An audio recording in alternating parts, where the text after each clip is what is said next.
当だ、新年だ。これ新年です。さあ25年。明けましておめでとうございます。タイムアウト。危ない。これはこれはどうだ。レベル9点。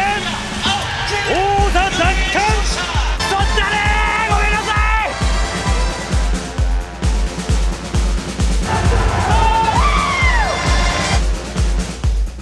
い。前フェザー級チャンピオン鈴木千尋が連続参戦となります。最短でチャンピオン戻るには本当強敵倒さないと、チャンピオンになれない。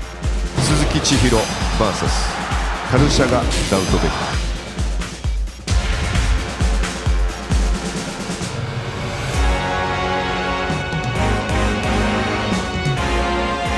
жапониядағы жұлдыздардың бірі дәлел ретінде райдинг лигасының чемпионы болған спортшы.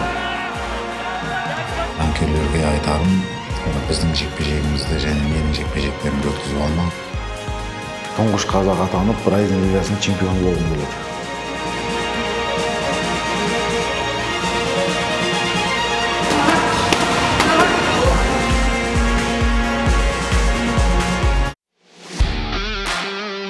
早いですね。もう僕も早いなと思ったんですけど、やることないっすもん。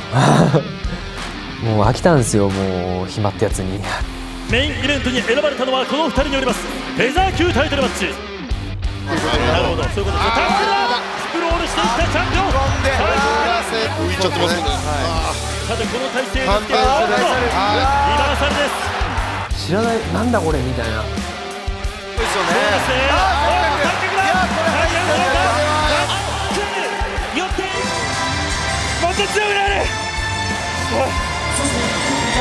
南米特有の体格っていうのがあって、僕とクレベルって体似てるんですよ。でクレベルが使える技は僕でも多分使えるんですよね。千尋、あなた強いじゃん。今日の試合ありがとうございました。あなたのとこ練習行きます。おっす。クレベル教えて。はい。クレベルに DM してしました。ポルトガル語で。マジで？はい。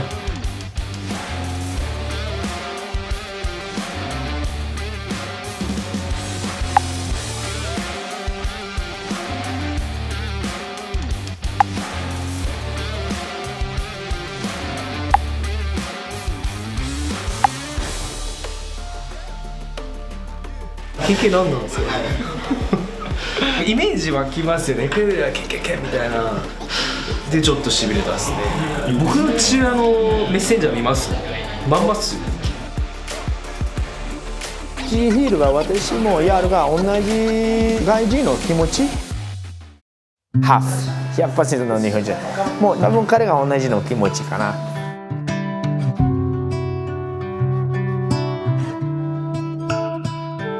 ペルーのハーフなんで、サバンナペルーが移るとか祖国に帰れとか。自分でブラジル戻らない。私ずっと日本ないけど、でも夢がある。どんなに理不尽なことがあっても勝てばそれは変わるんで。僕が次勝つまでずっと敗者なんですよ。だからそんでも面白くない、普通にご飯食ってもうまくねえな、ムカつくなみたいな。勝者で過ごす休暇はとても最高ですよ。でもそうじゃなかったら得るしかないですよ、拳で。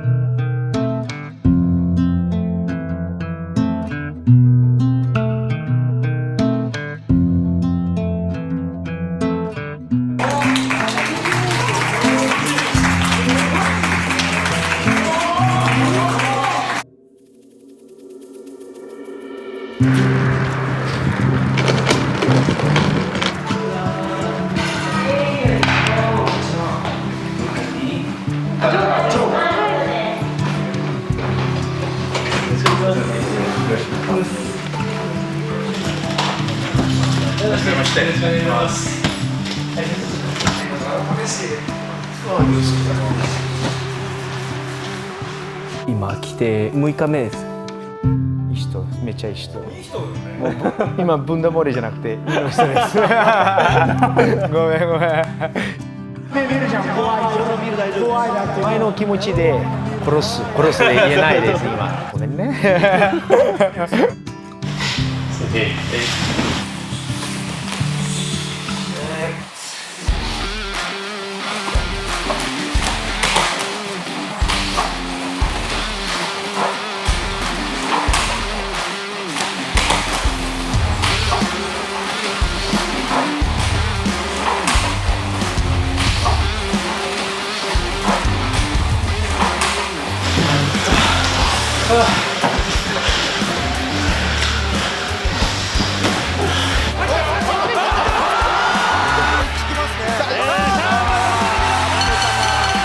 クボクサーがボクシングで試合するみたいなぐらい全然違うけど本当に1日2日でマスターできたらこんな楽なスポーツないっすよ。なぜ OK したの？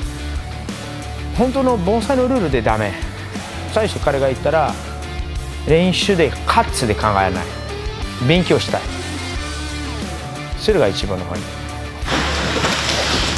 本当で誰でも来てるとかもうカッツ練習したいの、これがもう良くないです。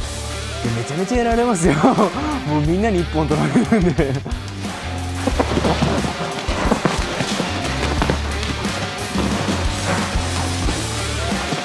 当に起点がいっぱい隠れてちっちゃい脳みそをフル回転にして勉強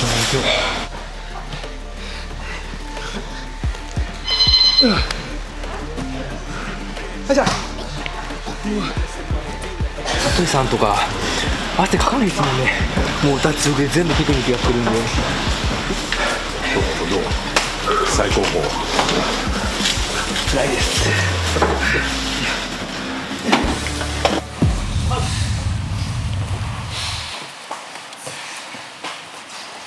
さあ鈴木千尋とクレベル小池、この2人のまずは軽いマスから始まっています。リードフックを出していきましたクレベル小池、タックルだ、受けました鈴木千尋、踏ん張りますがしかしパンチを受けながら倒されました。テイクダウンです。さらにマウントポジションからのパンチ、クレベルからの容赦ない攻撃に後ろを向いた。さあここからリアネイキッドチョークだ、バックチョークに捉えられました。バップ1本取られています。大晦日に死闘を演じた新旧王者による豪華スパーが続いています。試合の時の5倍速いクレベルがスピードがめちゃめちゃ速いんでびっくりします。さあ MMA のマススパー2割程度の打撃です。鈴木千尋、とにかくクレベル小池の強さ、この寝技というものを身をもって体感しようとしています。さあ軽く組んでいきました。自分から組んでいきます。さあここから引き込んでいったクレベル小池、立ち上がりました鈴木千尋です。さあこの寝技の勝負というところになりますが、テイクダウン成功のクレベル小池、またしてもマウントポジション、ここからバックを取っていく、そして腕を狙っていくクレベル小池、腕を取りました。アームバーです。アームバーに捉えました。自分を倒した男の寝技を吸収しようとしている鈴木千尋。全然もう試合で取らなければいいんですよ。練習はどんどん受けて覚えて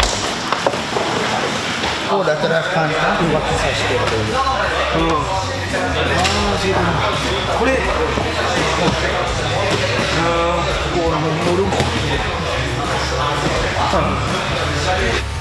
自分のイメージで柔術の MMA が同じ多分あなたのキックボクシング、オフェンスだけじゃなくて守る見る力だけを柔術も同じコントロール自分の守るチャンスだったら柔術とキックボクシングがちょっと似てるところがあって、僕が言うと柔術ではずっとストレートしか打ってないです。思いっきりストレートだけ打ってて、ジャブとかリラックスしてステップとか軽い動きがないんで、だからすぐ疲れちゃうし相手にバレちゃうんですけど、そういういいイメージを教えてくれるんで。シンプル難しい。みんな盆栽のトップのチームがやってることが結論シンプルなんで、それがすごい改めて勉強になります。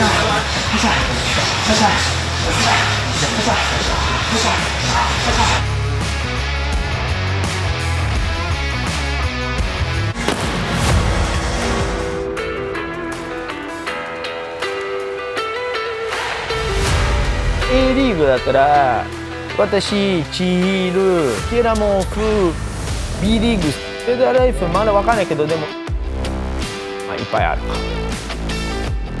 平本は何チームですか？ないですないチームです。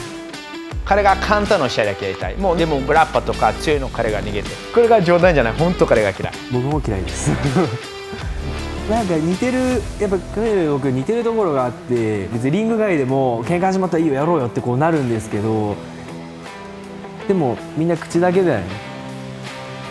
今回のタイトルになりました。2人でこう世界相手を打ち落とそうよって話をしてて、今いっぱい来てるじゃないですか。僕らでこう日本に迎え撃って全員をこう倒していかなきゃいけないっていうのは2人で話してますね。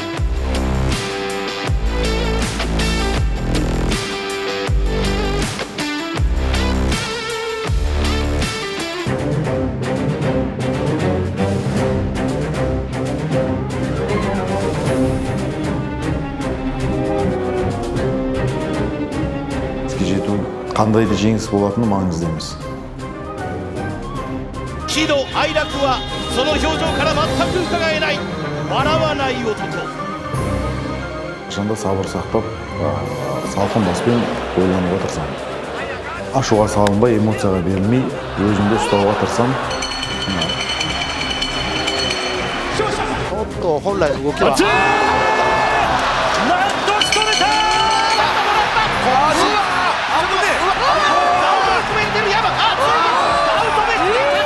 Райзен лигасында мен чемпион болу үшін келдім.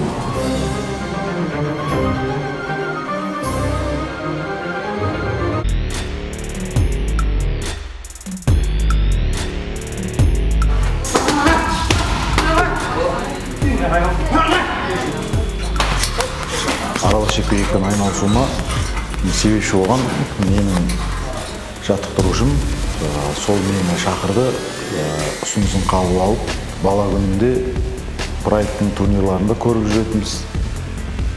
Өзіме жаңа спорт түрі болғандықтан. このライジンへの登場です。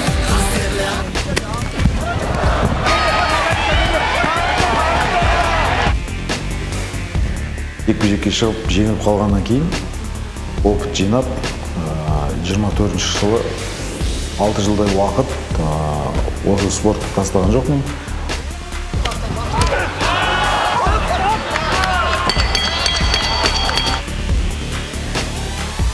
Райзен лигасына жаңа күшпен келдім деп айтуға болады. Япониядағы өтетін Райзен лигаларының турнирлары тұңғыш қазақ атанып, Райзен лигасының чемпионы болғым келеді.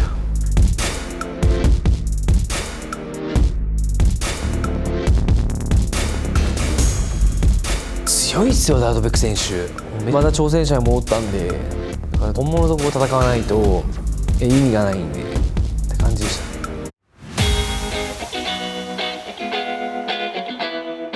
ボクシングでお前。でも私の見える彼がまだ MMA の勝負で上手じゃない。ヤーマン選手とやった時はお互い打撃やって、でダウドベック選手は分が悪かったんで手ぐらいに切り替えて。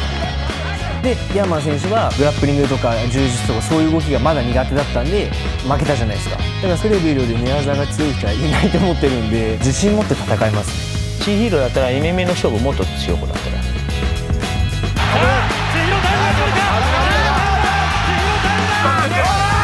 そして三角だ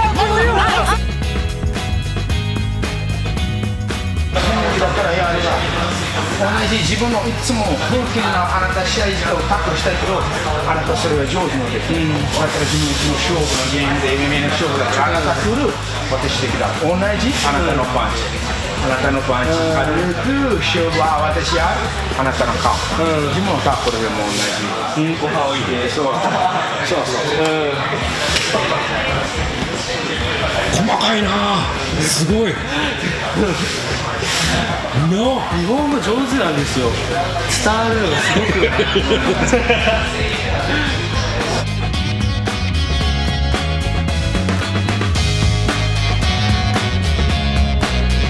く教えたらやりたくないでしょ。もう本当に試合やりたくないで、まあリスクはあるね。でも前私とシールそれを話したら格闘技もっと盛り上げるやりたいな。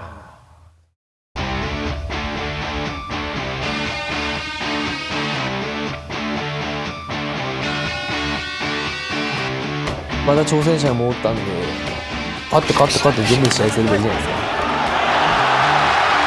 失うものない男が強いですからね。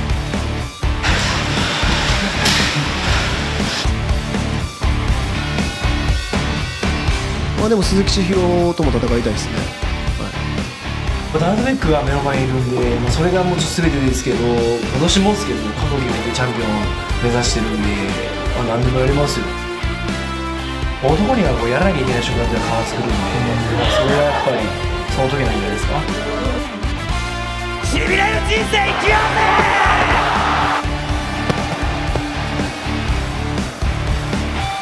Асласын Suzuki өте мықты жауынгерлері. Жанкүйерлерге айтарым, біздің жекпе-жегімізді және менің жекпе-жектерімді өткізіп алмау.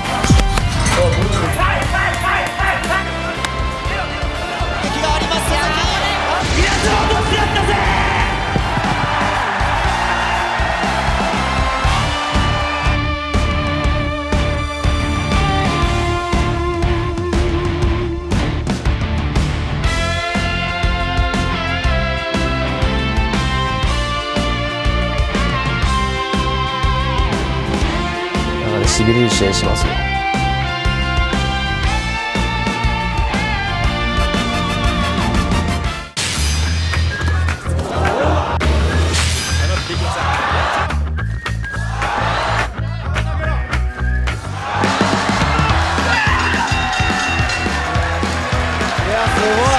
ライト級の堀口選手みたいな感じですね。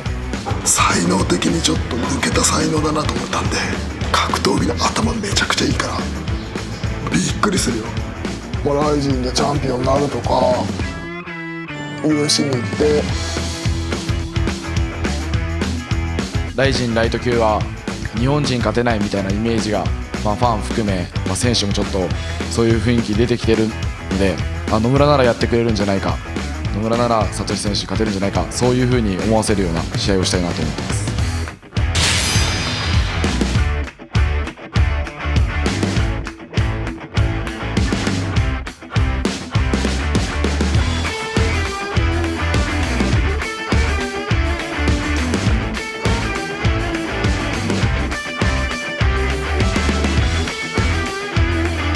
大学の空手部の時に堀口選手が USC から凱旋してきて、僕その時まで総合格闘技見たことなくて、で大学の先輩がその堀口選手帰ってくるんだけど一緒に見に行こうよみたいな誘ってくれて、そこで見て空手ってこんなところこういう場面で使えるんだとか、そういうみんなああいう観客の前で空手を使って相手をぶっ飛ばしてる堀口選手を見て、これ俺もやりたいなとか衝撃受けて始めようと思いました。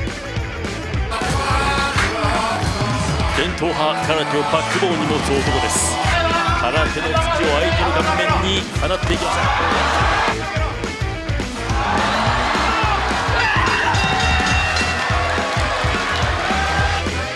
さあこの伝統派空手独特のステップから逃れようとしている左パス連打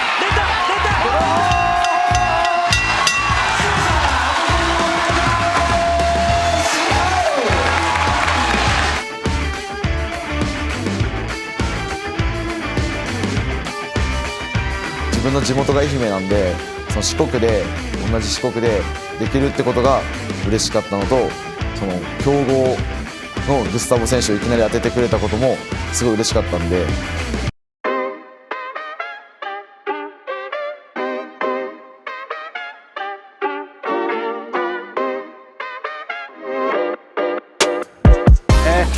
右伸ばしていったグスタボ、腰からこうキックです。そしてまたしてもサンドストームに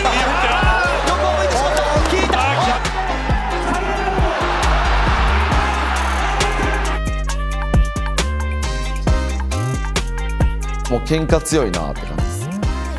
もうこれから海外見て戦いたいと思ってた時のオファーだったんで、海外にライト級で日本人勝てるんだぞってとこを自分が見せないとなと思ってます。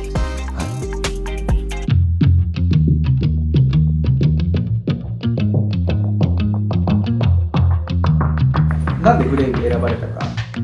それも堀口選手見てなんですけど、やっぱキッドさんと練習したりとかしてるの見たりとかして、いやまずレスリングだなって直感で思って、レスリングが強いジムを選ぼうと思ったんでチャンピオンになれたんで、満を持してって感じだと思いますね。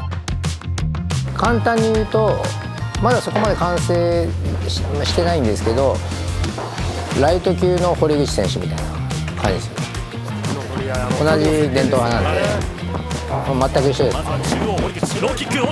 野村とも最短距離で入ってくるんで、出入りで打撃当てていくタイプだし、とにかくフィジカル強いですよ。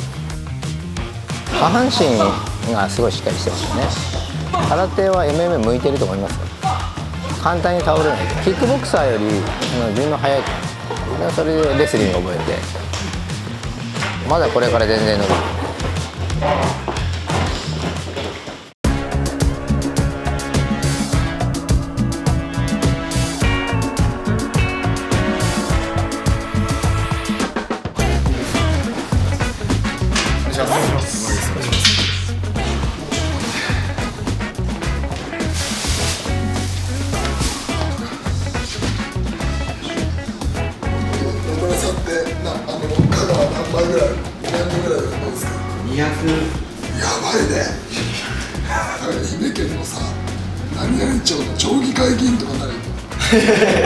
票をつけていけます。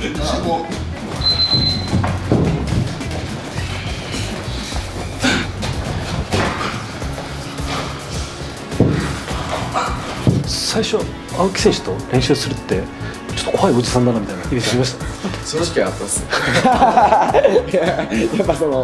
やっぱ今はないですけど、その時とかはもう1日で1回こうお願いしますって言うのに勇気がいったっていうか、僕で練習になるか分かんないから、僕は知りたいじゃないですか、青木さんの強さを知りたいから、それに行くのだけでも勇気いりました。はい、お願いします。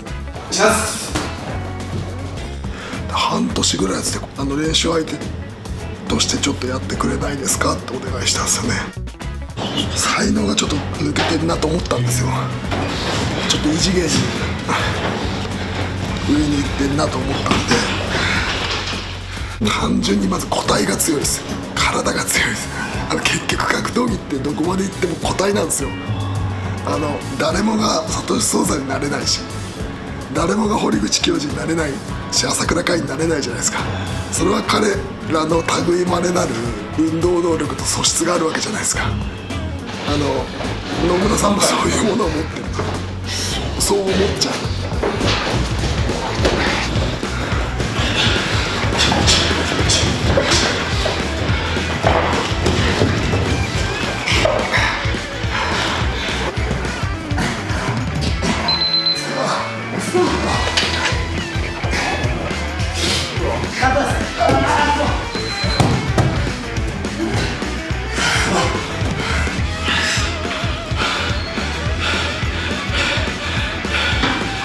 やられてることも頭でも分かってるし、体でも分かってるんですけど、やられるっていう達人ですよね、本当。もし彼が試合がない時で僕はタイとかシンガポールとかで試合するんだったら、本当頼みたい一人だな。はい。ああ見えて格闘技の頭めちゃくちゃいいからびっくりするよ。的確なタイミングでこうやることをやる、こうすれば勝てるみたいな格闘技の頭は本当にいいです。ファイジンでも日本人勝てないみたいな、やっぱライト級以上だと日本人無理だみたいな風潮をまずなくさせたいっすよね。それをライト級の自分でもできるとこ見せたいっすね。は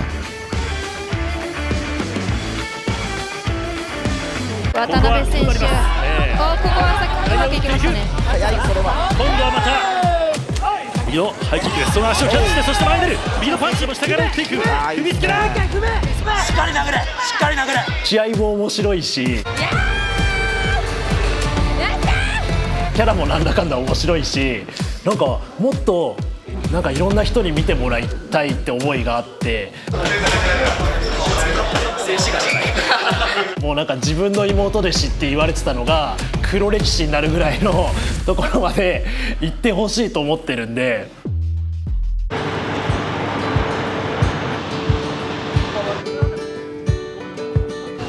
おはようございます。お願いします。大丈夫ですか？大丈夫です。宇都宮のケンタ餃子です。すいません。私危険運転なの。気をつけてください。ずっと通ってます。もう3年ぐらいになります通って。あっちの部屋から大丈夫です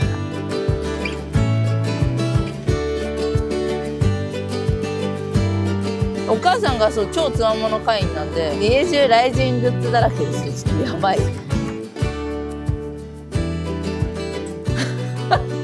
やこれマジの目標です。今年の恥ずかしいわ。自分で書きました。大丈夫ですか？この男子中学生みたいなこのオタクの部屋みたいな。お母さん来てだって。ダメなんですよね。じっとしてらんない。授業中とかもなんかじっとしてらんなくてずっと歩き回ったりしてます。やばいやつですよね。キトさん好きなんですか？大好きです。戦い方とかその雰囲気とか全部かっこよくて大好き。私は無財布が好きだったんですけど。無財布のどの辺が好きなんですか？顔。日本人はじゃあ誰が好きですか？越智選手。越智選手が好き。可愛いから。変わってますね、お母さん。変わってるですよね。もともと見るのは好きです。ボブサップとか見たい。そう。この子がお腹にいた時にちょうどボブサップが流行ってて、でその時すごい態度を感じたんですよ。ボブサップの入場の時にお腹がピクピクって動き出して、これは絶対男の子だなって思って名前も丈一郎って決めてたんですけど。丈一郎。でも女の子だからまさか格闘技やるなんて思ってなくて、ピアノとか書道とかやらせてたんで。太ってたんですよ。すごく。それで柔道を始めたんです。柔道やってるから太ってるんだよみたいな。デブか言い訳になるっていうか。そこから柔道は好きでやってました。中2ぐらいからは結構県大会で優勝とかできるようになったんですけど、運が結構悪くて怪我ばっかしたりとか、いじめられたりとかしました。子供たちは何にもないんですよ。親がすごくて、そもそも私がその中学校の練習に参加させてもらえなかった。暴力女って言われるとやっと暴力なんかしないわ。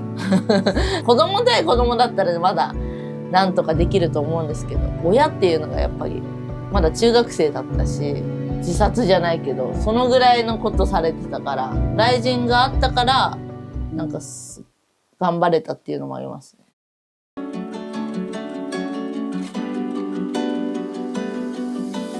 夢も諦めたらそいつら見返せないと思ってたから、それ原動力でずっとやってきたっていうのがあります。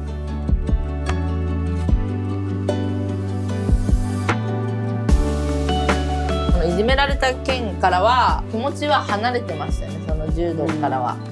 そしたら膝の前十字を切る大怪我をして高校で、それ2回やったんで、その時浜崎朱加選手に私がDM したんですよ。マチが何度も怪我をして心がくじけそうになっているんですが、総合格闘技やりたいって言ってて、でそれ浜崎選手希望の言葉を DM したら彩香さんから帰ってきて DM が。彩香さんも膝の手術していて、なんか同じ怪我してる選手もいるのに、こうやって今すごい頑張ってて、そんなに強い選手だっていうのは、自分もこんな怪我はして今はできないけど、この先彩香さんみたいに強くなれるんだなって考えたら、すごい希望がもらえて、でやっぱり怪我したりいじめられたりもしたけど、雷神がそばにいたって感じですね、ずっと。目の前に雷神があったから歩き始めたこの人生。ある一人のファンが夢に向かってファイターになり、夢を叶えて雷神参戦を果たします。マッチ雷神初登場。夢の舞台に立ってて嬉しかったですね。デビューとか聞いた時どうですか？もう一回行ってみたいな何度でも聞きたいみたいなめっちゃ上がりましたね、テンション。共にライジンを見て MMA ファイターを志したという2人です。その2人がデビュー戦の相手に相まみえるというキックを出していきます。そしてハイキックです。左を出していくマジでありません。キック渡辺選手、ここはさっきうまくいきましたね。渡辺も下から打っていく、踏みつけだ。そして上からの攻撃パンチを放っていくはマチ、なんとデビュー4戦目マチがもう諦めずに組みに行ったことが運転に響きましたね。でも全然別人だと思いますね。渡辺選手の試合した時はまだ MMA っていうのがどういうものかもよく分かってなかったし、今かなり成長した姿を見せられると思います。東京に向かいます。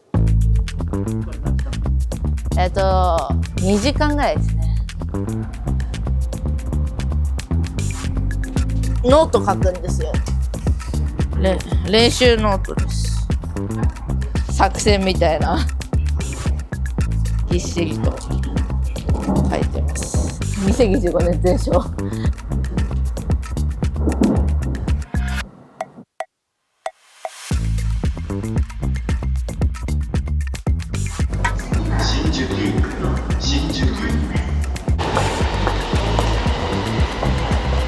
はい、ここがトイカツグラップリング東中野です。木曜日の私の練習先。よくないですよ。慢心があったり、私に負けても二重出しみたいな。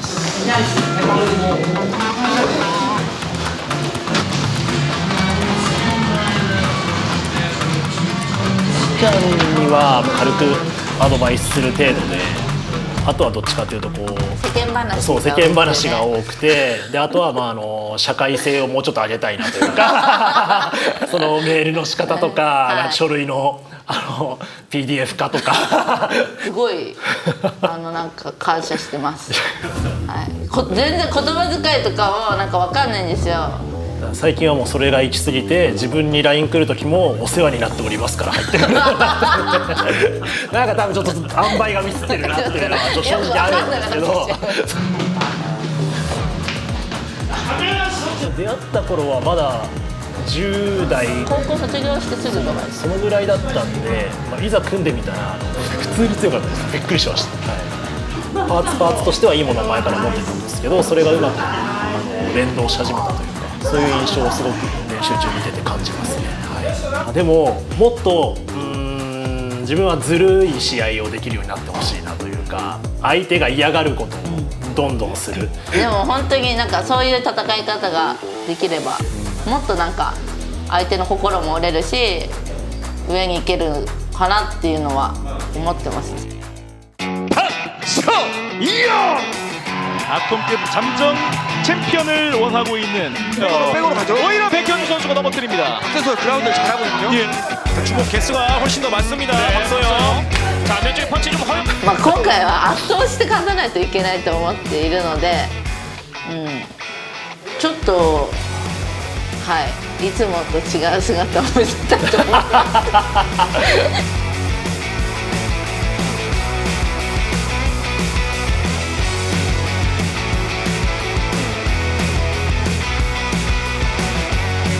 すぐそのうちその日本を背負って世界に打って出るような選手に近いうちになると思いますし、それをもうなるべくして今そこに向かってただただまっすぐ進んでくれてる選手だと思いますし、本当に俺を置いて頑張ってください、はい、置いてってください、はい、俺を